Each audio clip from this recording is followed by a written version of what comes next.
5 paalala ng Diyos sa mga mahilig magmura. Una, ang maduming salita ay galing sa maduming puso. Ang ating mga salita ay refleksyon ng laman ng ating puso. Kapag puno ito ng galit, sama ng loob o inggit, kusang lalabas iyon sa ating pananalita. Pero kung ang puso ay puspos ng pag-ibig ng Diyos, kahit sa gitna ng tukso o galit, mapipili pa rin nating magsalita ng may kabutihan. Kaya't bago bantayan ng bibig, hayaang si Kristo muna ang maglinis ng puso. Mateo 12 verse 34. Sapagkat ang bibig ay nagsasalita ng mga bagay na nag-uumapaw sa puso. Pangalawa, ang maruruming salita ay nakakasira ng patutuo. Tayo ay mga kinatawan ni Kristo. Kapag puro mura o masasakit na salita ang ating binabanggit, nasisira ang ating patutuo at nawawala ang liwanag ni Kristo sa atin. Ang maruming pananalita ay parang dungis sa puting damit. Maliit man halata agad. Gamitin natin ang ating dila sa pagpapalakas ng loob ng iba, hindi sa pagdurog sa kanila. Efeso 4 verse 29. Huwag lumabas sa inyong bibig ang anumang salitang mahalay, kundi ang mabuti lamang para sa ikatitibay. Pangatlo, hindi ka makakapagpuri kung marumi ang bibig. Hindi natin pwedeng gamitin ang parehong bibig sa pagpuri sa Diyos at sa pagmumura sa kapwa.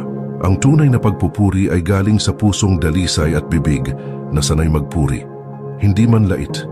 Kung nililinis ng Diyos ang ating puso, maging daluyan din sana ng papuri ang ating pananalita sa simbahan man o sa araw-araw na buhay. Santiago 3 verse 9 to 10. Sa pamamagitan nito'y pinupuri natin ang Panginoon at Ama, at sa pamamagitan din nito'y sinasumpa natin ang mga taong ginawa sa wangis ng Diyos. Pang-apat, piliin ang iyong sasabihin. Ang bawat salitang binibitawan natin ay may kapangyarihang magpabuhay o pumatay. Sa halip na gamitin ito sa galit o panlalait, piliin nating magsalita ng pag-asa at pag-ibig. Bago magsalita, huminga at mag-isip. Makakabuti ba ito? Makapagpapalakas ba ito? Kung hindi, mas mainam na manahimik. Kawikaan 18 verse 21. Ang kamatayan at buhay ay nasa kapangyarihan ng dila. Panglima, gamitin ang iyong bibig sa pagpapala, hindi sa panlait. Ang mga anak ng Diyos ay tinawag upang maging ilaw sa mundo. Ang ating pananalita ay dapat magdala ng kapayapaan, hindi kaguluhan.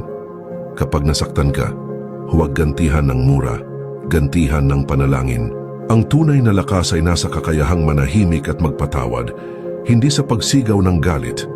1 Pedro 3 verse 9. Huwag ninyong gantihan ng masama ang masama o ng paglibak ang paglibak. Sa halip, pagpalain ninyo sila. Ang dila ay maliit ngunit makapangyarihan. Sa pamamagitan nito, maaari tayong maging daluyan ng biyaya o ng kasamaan. Piliin mong magsalita ng pag-ibig, magpahayag ng kabutihan at magpuri sa Diyos. Dahil sa pusong malinis, nagmumula ang salitang nagbibigay buhay. Awit 51 verse 10.